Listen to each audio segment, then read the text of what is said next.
চিন্তা করে দেখো দোস্ত, যদি একটি প্রাণীর সাথে অন্য একটি প্রাণী যুক্ত হয়ে, তাহলে কেমন দেখাবে? একটা হাতি আর একটা গরিলা।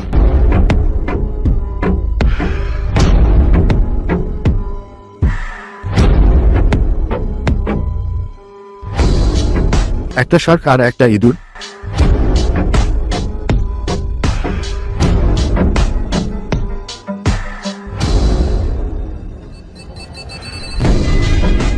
একটা সিংহ আর একটা কচ্ছপ।